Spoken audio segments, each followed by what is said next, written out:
The year is 2035. Play boosters have been phased out. Only collector boosters remain. The Black Lotus costs more than the Hubble telescope. Competitive constructed formats are no more. Only Commander remains. A local game shop is crowded by Commander players. I attack with SpongeBob. In response, I use Kylo Ren to force choke. Then I Repulsor Blast with Iron Man. Elsa shoots Ice Shards at Iron Man. I tap Whopper to give Iron Man +2/+2. I counter by going Sicko Mode with Travis Scott. What game are you playing? Magic the Gathering? Duh. Don't you know magic when you see it? This prophetic comic is becoming more and more accurate every year. Back when this was made, there were only a few universes beyond tie-ins. Godzilla and The Walking Dead. But now, we're pretty close to this comic. Iron Man is coming to Magic, and we don't have Travis Scott, but we do have Post Malone. And I wouldn't be surprised if Kylo Ren in Star Wars is coming next. Honestly, we're just missing the Whopper and SpongeBob. But considering Post Malone can help you cast Megatron so that you can block Jeff Goldblum, I'd say we're pretty close to the reality of this comic. And I think that it's gonna get worse. I think that Wizards of the Coast is eventually going to entirely axe the Magic IP and do only universes beyond. I know a lot of you might be saying, Con, you're crazy. They would never do that. But I mean, do you really think that they're gonna take the money from the Marvel crossover and reinvest it into the game, bolstering prize support for pro play, making a good Netflix show? No, they're gonna give all that extra money to the executives in the form of big bonuses, and then try and figure out how to do Star Wars next. I feel like I can see this meteor coming and nobody's paying attention. In this video, I will show you all of the terrible decisions Wizards and Hazbro has made over the years in the pursuit of short-term profits, and then show you how, as they continue to make these decisions, it makes financial sense for them to kill Magic. Alright, to help give a little bit more credence to my point, if we zoom out of the screen for a bit. In the real world, I'm a financial analyst. I've also been a business analyst in the past. I have a master's in finance and some level of expertise when it comes to business strategy. Obviously, I'm not in any of the boardroom meetings, so I'm not privy to everything going on behind the scenes. We'll talk about that more later. In marketing, there are 4 types of products in the BCG growth matrix: a rising star, a lame dog, which I guess got changed to pet, question mark, and cash cow. A cash cow is every company's dream product, something that they can just milk for a very long period of time for a lot of money. Most rising stars eventually become cash cows once they hit peak growth. Right now, I think Magic is a rising star. They have a high market share in the overall card game market, but the potential for the card game market to grow is still there. And Universes Beyond is how I think Wizards is going to push Magic into the long-term cash cow. And Hasbro needs this. You see, they got a problem. Look at their stock price over the last 5 years, down over 50%. But if you're a Magic player, you might have been reading articles about how Wizards is making more money than ever, how Magic is selling crazy amounts. So this might seem weird. But these days, Clue and Battleship just don't sell as much as they used to, especially with the death of Toys R Us. It really hurt Hasbro. And all of their attempts to make their existing IPs successful and long-lasting has mostly fallen flat, other than maybe Transformers. Hasbro really hasn't done any big product shifts or innovations in a long time. And I don't know if they ever really have, because it's just a holding company, really. And just to do a little market comparison, Mattel, one of their biggest competitors, is up 44% over the last 5 years. So it's not like the toy industry is down overall just because Toys R Us is gone. And Hasbro executives are relatively overpaid. Even with the stock price year over year going down, they're still receiving huge cash bonuses even when revenue didn't improve. So Hasbro really needs Wizards. It's kind of their gilded goose, because outside of Transformers, My Little Pony, and Monopoly, they don't have any other huge IPs. So how is Wizards making money hand over fist, yet the Hasbro stock price is going down, down, down? Well, the stock market is very speculative. Hasbro's decisions to focus on short-term profits has made investors speculate that in the long run, their value is going to continue to go down. They've done nothing to cultivate the long-term staying power of their IPs. Again, outside of maybe Transformers. Let's start with a recent poor decision: the state of booster packs. I didn't make a video on this, so I'm going to do a quick recap here. Draft boosters, set boosters are being combined into play boosters. Play boosters are essentially draftable set boosters at set booster prices. So draft and pre-release will go up in price. It's going to be more expensive. Boxes of essentially set boosters is going up to 36 packs a box. It will be the same price per pack, but boxes overall will be more expensive. Since set boosters sell more, this might be a way to initially boost profits, right? All the players buying draft boosters would buy set boosters, right? In the short term, maybe. But in the long run, 3 drafts might be as expensive as 2 drafts now. So they might do less drafts. And then, instead of 2 drafts, and they're not drafting as much, maybe they'll only do 1 draft or 0. Maybe instead of going to pre-release, they're going to skip it because the price has gone up. Currently, we see the cost of living going up, especially in this really high inflationary period. And since Magic is a consumer discretionary good, it doesn't seem like increasing the price of Magic is going to make it sell better. Now, it is a strategy to focus on and sell to people who have the most disposable income, to sell to the wealthy. But it doesn't really work super well for a tradable card game where you need to have many people playing the game. If your card game is for 14 and up, but the price of all the packs go up, suddenly less 14, 15, 16-year-olds are going to be able to afford packs. And it's not like Wizards caters to the high-end players very well anyway. Remember the Beetle and Grimm limited edition Phyrexian deck box, which just bent and damaged your cards? And it came with a Phyrexian language guide that had typos. So they're cheaping out on catering to wealthy players. And they're making the game cost more, so players who don't have as much disposable income won't be able to afford the game as much. What's the strategy here? Here's another terrible decision. Wizards has stripped back the judge program and destroyed organized play. And because of the warped metagames and power creep, people don't play constructed tournament formats nearly as much. My local game store is a WPN premium store. They get all the promos and special stuff from Wizards. Yet standard, Pioneer, and Modern events just don't fire. It's just draft. Because not enough people play those formats. The shop is relatively big and relatively popular. They get a lot of Commander, they get a lot of draft. But with the prices going up,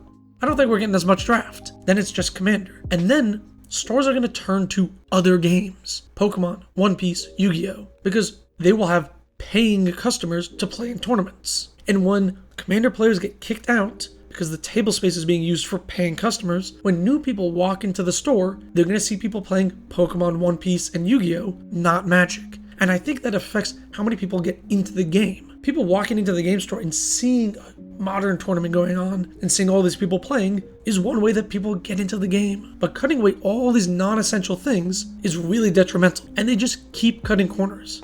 It's not just organized play. What about that Netflix show we were supposed to get however long ago? I know they said they're still working on it, but I'll believe it when I see it. It's probably going to be in development hell for pretty much forever. But look at what they're doing. They're finalizing Magic into the cash cow they want, trimming away all the fat, all the excess stuff, other than just the game. They're streamlining it as much as they can, and they have a new product. The Lord of the Rings set was the second highest selling set of all time back in August. And with the re-release, it's probably going to be the highest selling set ever. But they didn't need to do any world building, or make unique characters, or create an aesthetic. And the hype and popularity is already there. Lord of the Rings is very popular. It's easy mode. They can ride off the popularity of something else. But Universes Beyond has a problem. It has a lower ROI than a normal set. The return on investment, meaning for each dollar they put in, the percent profit margin is lower than a normal set because they have to pay royalties and licensing fees. So you have 2 products, normal Magic sets, Universes Beyond. One sells way more, but lower profit margins.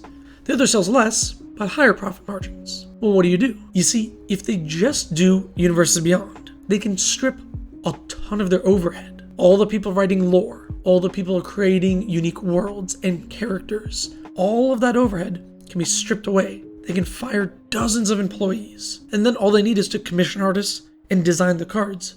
That's it.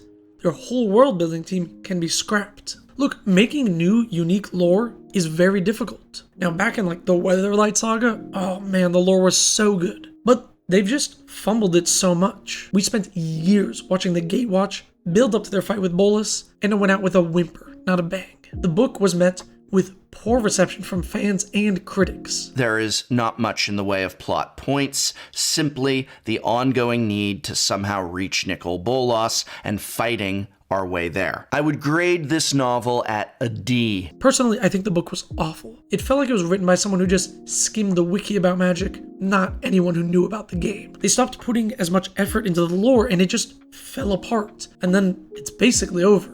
We're not getting another big book release like this. Now, there was a fan of the game who's also an amazing fantasy author who was going to write lore for free, Brandon Sanderson. who wrote Children of the Nameless, just because he loved the game. He said he wanted the PDF to be free for anyone, and profits from physical printings to go to charity, and that Wizards can't tell him what to write. If you're thinking about the longevity of your game and your lore, you would say, awesome, we're gonna have one of the greatest fantasy authors ever do pro bono work for the company. That seems really good, right? But that's not what Hazbro cares about. They don't care about the future. Instead, they took down the free PDF, and they decided to sell the book, hard copies, for profit, not charity. And Brandon Sanderson vowed to never work for the company ever again. So we lost that as well. Look, what Wizards is trying to do is the Fortnite approach. Epic Games made a free alternative to PUBG. They had a terrible tower defense game nobody cared about. And then when someone else had a good idea, they copied it. PUBG lost steam due to poor management, and Fortnite kept using other people's ideas, stealing dances from other shows or people. I mean, heck, the iconic Fortnite dance isn't from Fortnite. And then they just do crossover things, so you can play as John Wick or Goku or whatever else. The game system is sold out and wears a bunch of skins for other things without making anything new. It's an advertising platform for other people. Now, this is a part of a larger issue with media as a whole these days. Companies are scared of new projects, worried they won't make as much as old ones, so they take fewer risks, which is why we see so many remakes and reboots these days. New ideas are more costly and more risky, so they're avoided. But this is where I think Magic is going. They're going to sell out the game system so we can have a John Wick set and a Dragon Ball set and blah blah blah. It's a lot cheaper and it's a lot easier to do. I mean, look at the lineup for next year. We're doing a Ravnica reboot for like the 5th or 6th time, and then back to Ravnica again, but without the guilds, so we're just banking on the name brand of Ravnica. Then Fallout, so Universes Beyond. And then finally, new Magic content. New plane, new story. And then Modern Horizons 3, which is basically killing Modern and dancing on the grave of Legacy, so that sucks.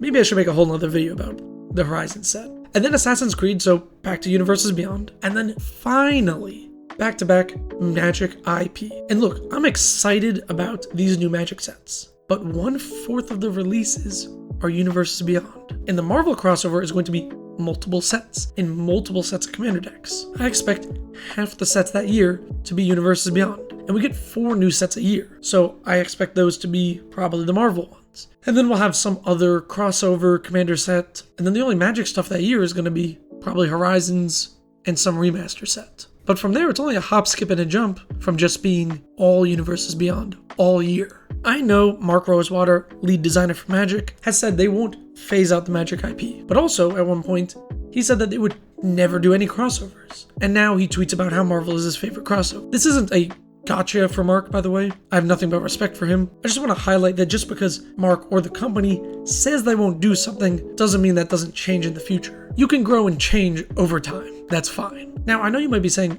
all right, so if everything they're doing is for short-term profits, do the executives even have a plan? Surely they can't do this forever. It's kind of like a game of hot potato. Cutting corners like organized play and support for local game stores will look really great on a balance sheet, until the lack of foundations causes the company to crash. It reminds me a little bit of Circuit City. Many of their executives would fire employees, sell assets to make the balance sheet look good for a quarter, get a big bonus, and then leave. Circuit City did have other issues. It's not as bad as Wizards is right now, but it's kinda like that. Look, the executives of Hasbro already cut themselves big bonuses if revenue doesn't go up. They're just gonna do that until they retire. And then the next wave of greedy executives will do the same thing until someone's left holding the potato when the stock price takes its final plunge.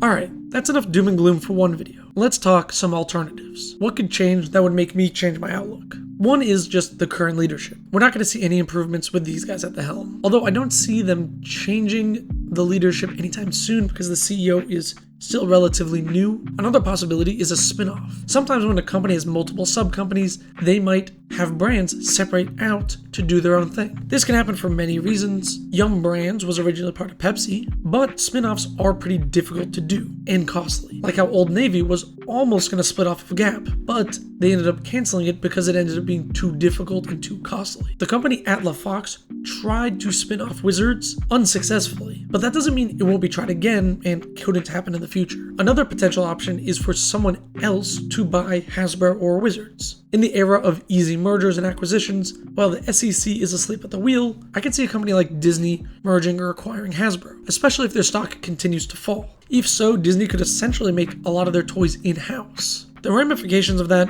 could be its own separate video, so I'm going to skip all that for now and just say it's a possibility that could change things. And then we have the dream scenario. Hasbro goes out of business and Wizards is bailed out by some off-hands holding company or private investors, so they can go back to making Magic the Gathering, not Marvel the Gathering. With most of my videos, I end with asking you in the comments to provide counterpoints. Tell me why you think I'm wrong, and try to convince me otherwise. I haven't had anyone properly convince me in the comments so far, but I really hope this time someone can change my mind and point out how I'm wrong. Thanks for watching.